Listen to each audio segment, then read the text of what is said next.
Hi guys, I'm new to YouTube. I'm in my mom's kitchen, so it looks very kitchenish in here, and don't mind any of the stuff in the background. My mom and dad's house is very lived in, so don't mind it. But what I wanted to do was talk to you guys about fasting and praying, and my target audience for this video is young women.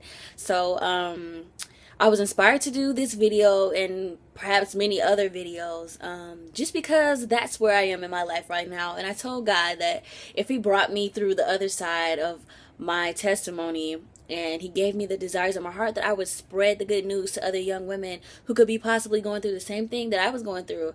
I don't exactly want to share what my testimony is just yet, just because I'm in the middle of it and I'm getting to the other side of it, but I would like to just share with you about how I began fasting and praying and what my experiences was like.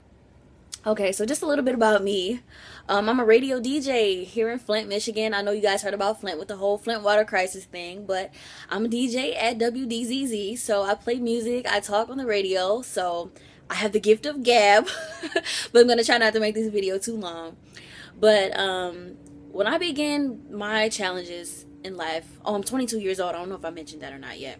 But when I started going through my challenge, I got on YouTube and I started researching different pastors and things like that, and I came across Pastor Paula White, and she really touched my spirit. She was talking about fasting and praying and how to properly do so, why we fast, and different things like that. So in talking about fasting and praying as she did, she really spoke to where I was in my life, and I was like, I need to fast, I need to pray.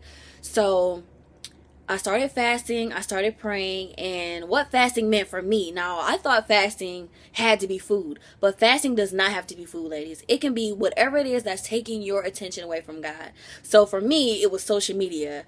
I'm a selfie queen. I like makeup, I like hair, I like clothes, so I'm always taking pictures and posting pictures, and I spend a lot of my time like just laying in bed, even at work sometimes. Don't tell nobody, but at work I'm taking pictures and posting pictures and stuff. So it was really taking away my attention from God, where I should have been reading my word, meditating, praying, meditating on the word when I read it, just different things like that. So I had to give it up, so that for me meant I gave up Instagram. My arm got tired.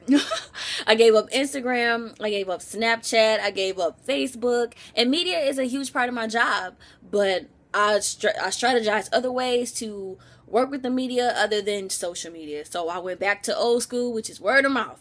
So, but it was really taking my attention away from God. I felt myself becoming very vain. I was taking pictures every day, posting pictures, trying to take the right picture, and, wasn't paying attention, and, I was just very full of myself. And so God put me through some challenges.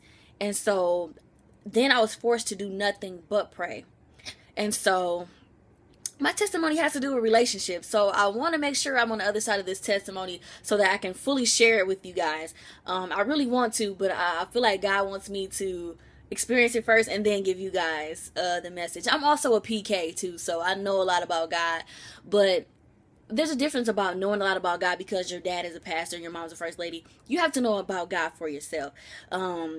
And a lot of times as Christians, we find ourselves, living other people's testimonies and testifying to God through other people, and so-and-so been through this, and I know, but that's not your testimony. Sometimes God has to make you go through stuff. He's building you for your testimony so that you can testify on your own. I can testify on my own feet, not as my dad, not as my mom, not as my brother. My twin brother is a pastor too, but you can testify as your own self, as your own living, breathing human being, because God works differently for everybody. What's in his word applies to everybody, but how he makes it apply to you is what makes it unique. So this is my first video. I'm going to make another video talking a little bit more in depth about my experience with fasting and praying, but I just wanted to get this started and introduce myself to you guys. I hope you watch more of my videos. Peace.